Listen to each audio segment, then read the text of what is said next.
தொடர்வது உள்நாட்டு செய்திகள். நாட்டில் சிங்கள, தமிழ் மற்றும் முஸ்லிம் மக்களிடையே பிரிவினைவாதத்தை ஏற்படுத்த அரசாங்கத்தில் இருப்பவர்கள் முயற்சிக்கின்றார்கள். மீண்டும் புலி பயங்கரவாத முத்திரை குத்தி பிரிவினைவாத போக்கை அரசாங்கம் மேற்கொள்கின்றது என்று ஜனநாயக மக்கள் முன்னணி தலைவர் மனோ கணேசன் தெரிவித்தார். சிங்கள மக்கள், தமிழ் மக்கள், முஸ்லீம் மக்கள், பௌத்தர்கள், இந்துக்கள், இஸ்லாமியர்கள், கத்தோலிக்கர்கள் ஐக்கியமாக ஒன்றாக வாழ வேண்டும் என்ற தேசிய நல்லிணக்கம் எங்களுக்கு தேவையாக இருக்கின்றது.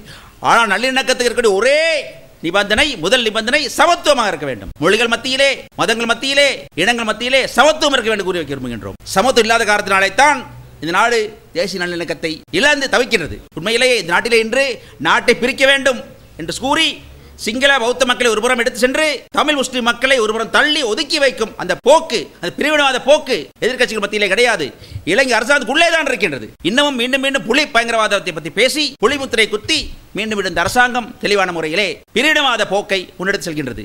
அதுதான் இந்த நாட்டிலே ஐக்கியத்துக்கும் பிரிவினைவாதத்துக்கும் இடையிலே இருக்கின்றது. இந்த நாடு பிரிவினைவாதத்தில் இருந்து மீண்டு வந்து ஐக்கியப்பட வேண்டிய ஒரு சூழ்நிலை நோக்கி சென்று கொண்டிருக்கிறது என்றால் அது தடையாக இருப்பது அரசாங்கத்துக்கு உள்ளே இருக்கக்கூடிய அந்த இராணுவவாதம், அந்த இனவாதம், அந்த பிரிவினைவாதம் என்ற இடத்திலான தெளிவான முறையிலே பொறுப்புடன் கூறி வைக்க விரும்புகின்றேன். இதேவேளை முஸ்லிம் மக்களுக்கு இந்த நாட்டில் நிம்மதியாகவும் ஒற்றுமையாகவும் வாழ்வதற்குரிய ஒரு சூழல் இருந்தால் அதுவே போதும் என்று கொழும்பு மாநகர சபையின் முன்னாள் பிரதி மேயர் அசாட் சாலி தெரிவித்துள்ளார்.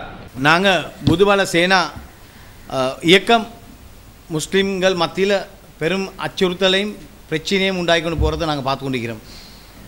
நாங்கள் எந்த காலத்துலேயும் எதிர்பார்க்கல இந்த நாட்டில் ஒரு பிரச்சனையை உண்டு பண்ணவோ, இந்த நாட்டில் ஒரு துண்டை உடைச்சி கேட்கவோ முஸ்லீம்கள் என்றும் தலை தூக்கையும் இல்லை, அப்படி ஒரு எண்ணமும் முஸ்லீம்களுக்கு இல்லை. முஸ்லீம்களுக்கு இலங்கையில் ஒரு நிம்மதியாக ஒரு சமூகமாக தமிழ் முஸ்லீம் மக்கள் எல்லாரும் ஒற்றுமையாக வாழையிலும்டா, அதை தவிர வேறு ஒன்றுமே முஸ்லீம்களுக்கு தேவையில்லை. அப்படி வாழ்ந்து கொண்டிருக்கிற காலத்தில் தான் எங்களுக்கு இந்த மாதிரி ஒரு பிரச்சனை புதுபலையால் வந்து நேற்று நாராமலையில் கூட துண்டு பிரசாரம் கொடுத்து உடனடியாக முஸ்லீம்கள் அங்கே வெளியேறணும், கடையிலெல்லாம் மூடணும்னு சொல்லி பதுல்லையில், கண்டியில், ரம்புக்கண்ணையில் இந்த மாதிரி இடத்துல எல்லாம் பெரிய அநியாயம் நடந்து கொண்டு போகுது. அரசாங்கம் இதை செய்யாட்டி அரசாங்கத்துக்கு இதுக்கு ஒரு முற்றுப்புள்ளி வைக்கலாம்.